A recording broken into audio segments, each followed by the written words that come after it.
Hello, good morning class. आज हम पढ़ने जा रहे हैं क्लास फोर्थ का लेसन थर्ड। लेसन तो हम पढ़ ही चुके थे, तो बेटा आज हम इसके ट्रू फॉल्स करने वाले हैं। देखिए, फर्स्ट उसने हमें क्या कहा है, Sundarban is the largest delta in the world. जो सुंदरवन है, क्या वो लार्जेस्ट डेल्टा है पूरे वर्ल्ड का? तो इसमें हमारा आ जाएगा ट्रू, क्योंकि वो सही कह रहा है। इसी तरीके से आप आगे देखिए, golden temple is situated in Chandigarh. जो गोल्डन टेम्पल है, क्या वो सिचुएटेड है चंडीगढ़ में? तो इसका क्या आ जाएगा, फॉल्स। चंडीगढ़ में तो है नहीं वो। नेक्स्ट देखिए, उसने हमें क्या कहा है, Delhi is situated on the bank of river Ganga. जो दिल्ली है वो रिवर गंगा के किनारे पर बसा हुआ है, फॉल्स। तो ये गलत कह रहा है, तो यहाँ पर हमारा क्या आ जाएगा, फॉल्स। नेक्स्ट देखिए, farming is the main occupations of the people in West Bengal. क्या फार्मिंग मेन काम है वेस्ट बंगाल के लोगों का? तो इसमें हमारा आ जाएगा फॉल्स, क्योंकि ये गलत कह रहा है। नेक्स्ट देखिए, विक्टोरिया मेमोरियल इज एन सॉल। तो इसमें हमारा आ जाएगा फॉल्स। तो देखिए, जिन्होंने नहीं फिल किया था, फर्स्ट का हमारा आएगा ट्रू, सेकंड में हमारा आ जाएगा फॉल्स, फिर हमारा आएगा फॉल्स, फोर्थ में भी हमारा आएगा फॉल्स, और लास्ट वाले में भी हमारा आ जाएगा फॉल्स। मीन्स हमारा एक में ही, पहले में ही क्या आएगा, ट्रू। बाकी सब में हमारा क्या आ जाएगा बेटा, फॉल्स। तो इसके क्वेश्चन आंसर्स रह गए थे। आप देखिए इसके क्वेश्चन आंसर्स। इसमें जो हमें फर्स्ट क्वेश्चन दे रखा है, वो उसने हमें क्या बोल रखा है, देखिए, नेम द रिवर, मतलब नेम बता दीजिए the river basin that form the northern plains. Northern plains की जो रिवर्स हैं उसके नेम बेटा वो हमसे पूछ रहा है। तो देखिए, the northern plains, the northern plains consist of 3 river. The northern plains consist of 3 river. These are, first कौन सी है हमारी, Sutlej river basin. Sutlej river basin. Sutlej की स्पेलिंग देखिए, SUTLEJ, सतलुज रिवर बेसिन। जो हमारी सेकंड है, गंगा रिवर बेसिन। अब गंगा की स्पेलिंग देखिए, GANGA,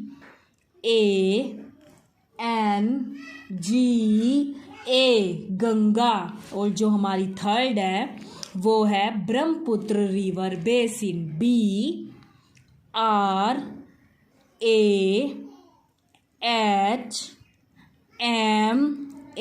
ब्रह्मपुत्र, PUTRA,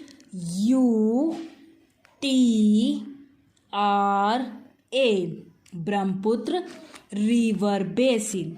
तो फर्स्ट हमारी है सतलुज रिवर बेसिन, सेकंड है गंगा रिवर बेसिन, और जो थर्ड है बेटा वो हमारी है Brahmaputra river basin.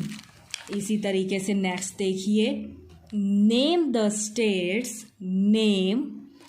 States located in the Ganga river basin. हमें ऐसी स्टेट्स बतानी है जो किस पर लोकेटेड है, गंगा रिवर बेसिन पर।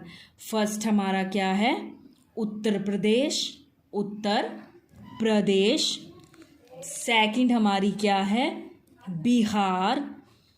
जो थर्ड है वो है हमारी वेस्ट बंगाल। तो देखिए, फर्स्ट हमारा है Uttar Pradesh, UTTAR, Uttar Pradesh, PRADESH, ESH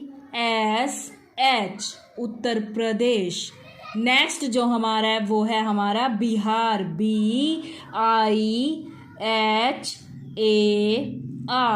Bihar. और जो थर्ड है हमारा वो हमारा है West Bengal, WEST West Bengal, BENGAL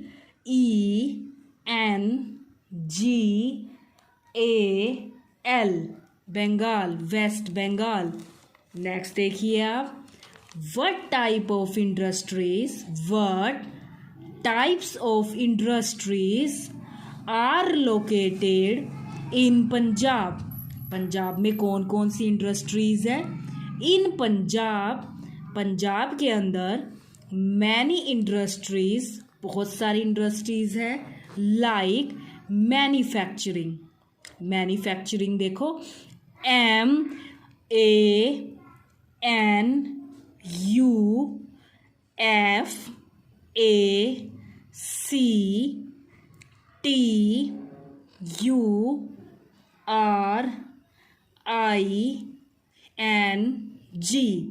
manufacturing of textile, tex की लर्न कर लो, TEX textiles, TILES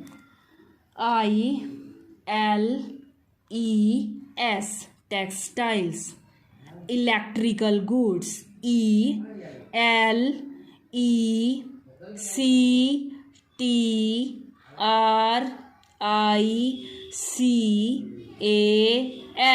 electrical goods की चीज़ें हैं, इलेक्ट्रिकल गुड्स की।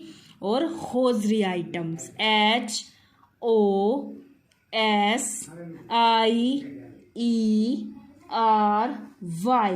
Hosiery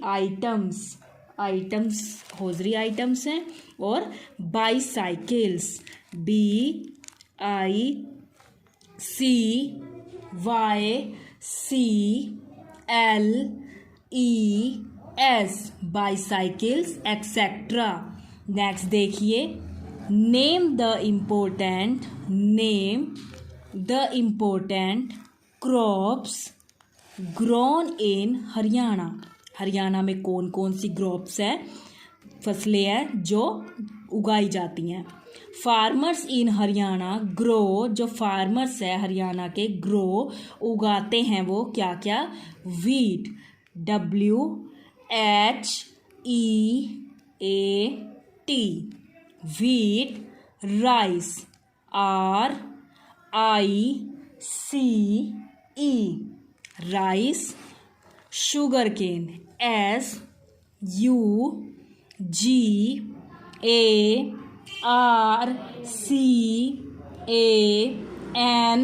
SUGARCANE sugar cane. Cotton,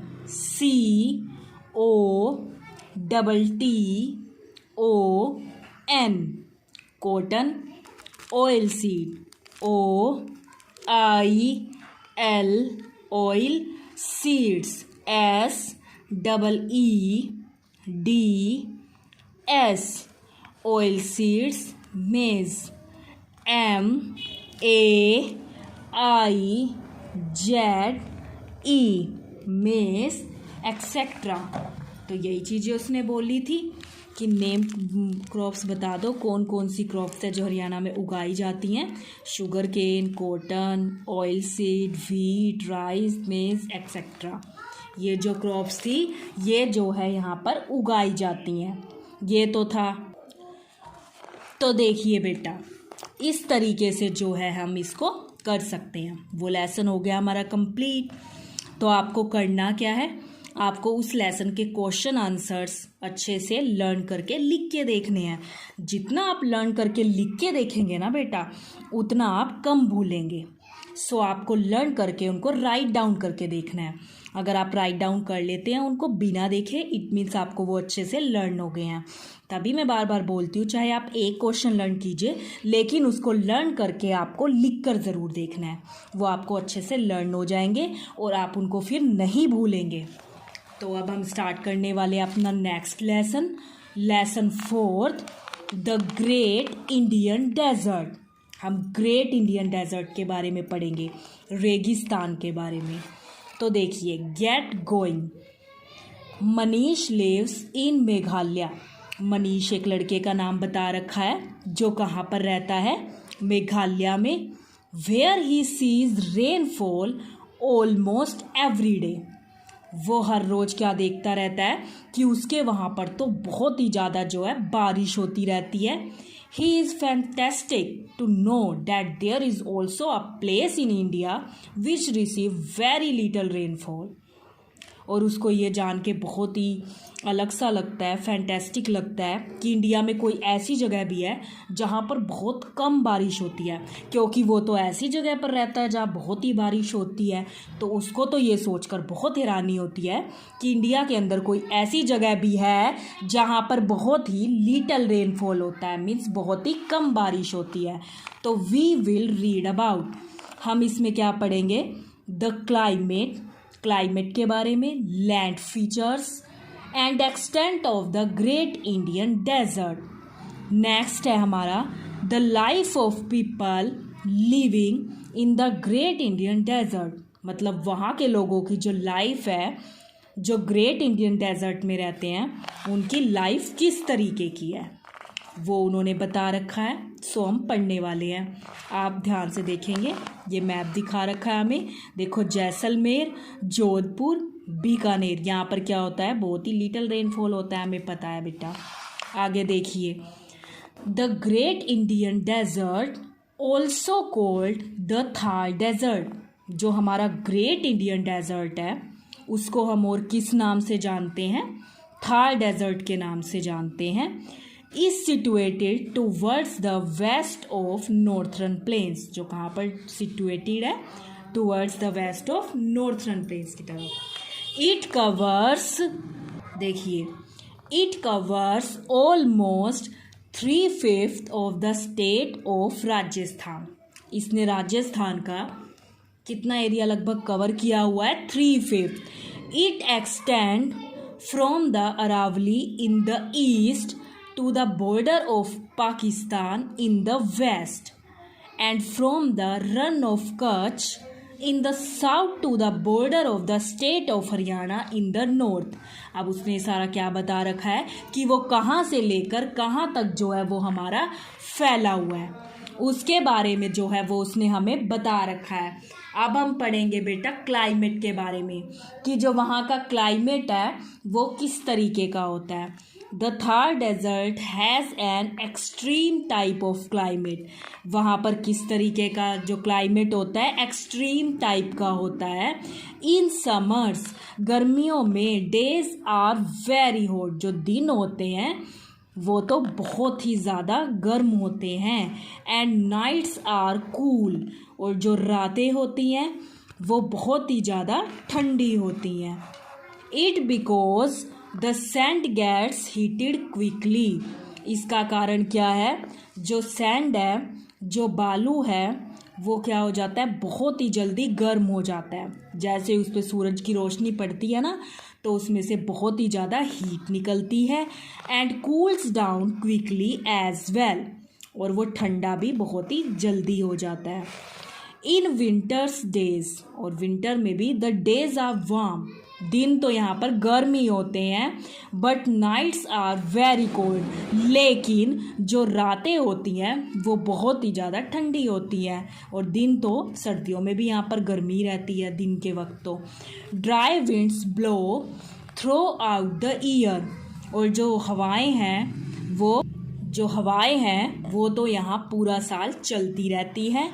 and carry no moisture, और उनके अंदर बिल्कुल भी जो मॉइस्चर है वो नहीं होता।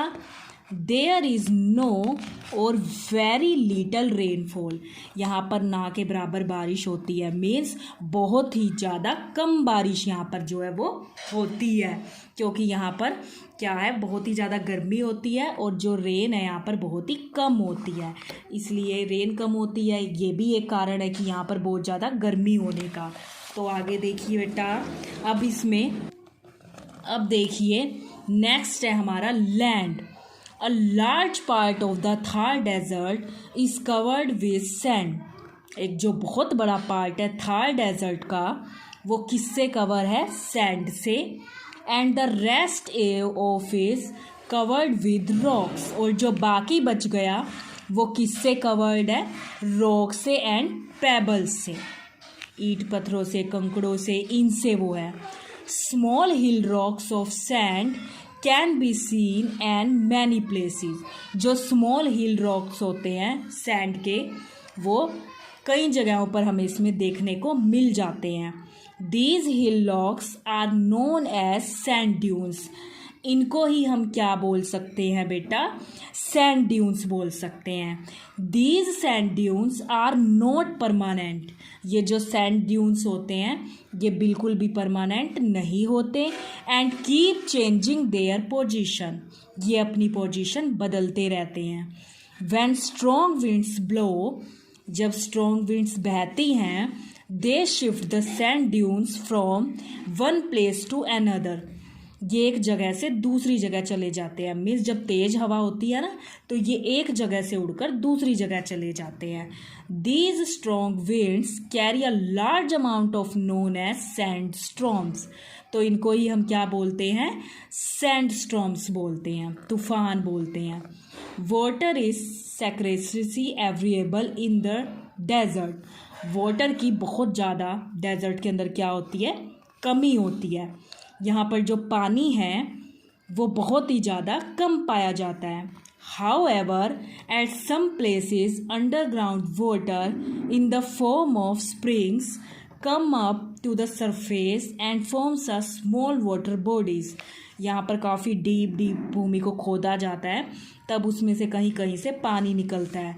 तो यहाँ पर छोटे छोटे वाटर बॉडी हैं, मतलब छोटी छोटी जगहों पर पॉन्ड टाइप में यहाँ पर जो है पानी पाया जाता है काफ़ी दूर दूर, क्योंकि यहाँ पर पानी की कमी है। Trees like date palm and fig grow around these water bodies, और यहाँ पर किस तरीके के प्लांट उगते हैं? डेट पाम एंड फिग के, क्योंकि इन्हें कम पानी की ज़रूरत होती है, तो ये कम पानी में, क्योंकि यहाँ पर पानी की कमी है, तो यहाँ पर इसी तरीके के जो प्लांट्स हैं वो उगते हैं। Such fertile spots in the desert is known as oasis, कुछ फर्टाइल स्पॉट्स होते हैं डेजर्ट में जिसे क्या बोलते हैं? Oasis. Sometimes people also settle around an oasis. अब देखिए आगे वो क्या कह रहा है?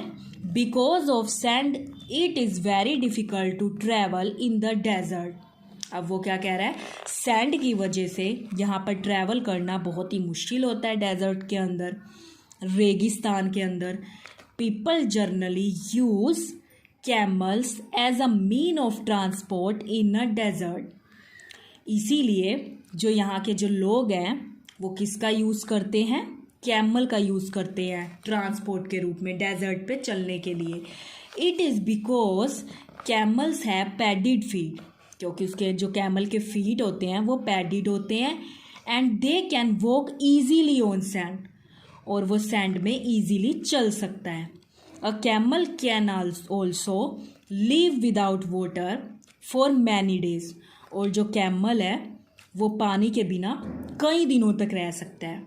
For all these reason a camel is called the ship of the desert, और उसके इसी रीज़न की वजह से उसको क्या कहा जाता है? शिप ऑफ द डेजर्ट उसे कहा जाता है। क्यों? क्योंकि उसके किस तरीके के फीट होते हैं? उसके पैडिड फीट होते हैं, क्योंकि बालू में वैसे चलना तो बेटा इजी नहीं होता, तो उसमें कोई और ट्रांसपोर्ट चलना तो इतना आसान नहीं है, इसीलिए वहाँ किस चीज़ का यूज़ किया जाता है आज भी? ऊँट का, कैमल का। और इसी वजह से उसको रेगिस्तान का जहाज भी कहा जाता है, क्योंकि बालू में चलना, सैंड में चलना इतना इजी नहीं है किसी और चीज़ के लिए। और यहाँ पर किस तरीके के प्लांट्स उगते हैं? जैसे डेट पाम हो गया और कैक्टस हो गया। मीन्स यहाँ पर ज़्यादा कंटीले पौधे उगते हैं, और कंटीले पौधे उगने का रीज़न क्या है? क्योंकि ये कम पानी में भी ग्रो कर जाते हैं, और यहाँ पर पानी की तो कमी है ही, तो यहाँ पर इसी तरीके के जो कंटीले प्लांट्स हैं वो ही हमारे उगते हैं। और यहाँ पर क्या होती है? बहुत ही ज़्यादा गर्मी होती है, दिन में तो गर्मी होती है और रात को यहाँ पर ठंड हो जाती है, सर्दी हो जाती है। तो ये लेसन बेटा आप यहाँ तक पढ़ेंगे, अच्छा पढ़ेंगे, जिसमें आपको बहुत सारी बातें पता चलेंगी। और जो लास्ट लेसन मैंने बताया उसके क्वेश्चन आंसर्स आप लर्न करके लिख के देखेंगे। Thank you, have a nice day.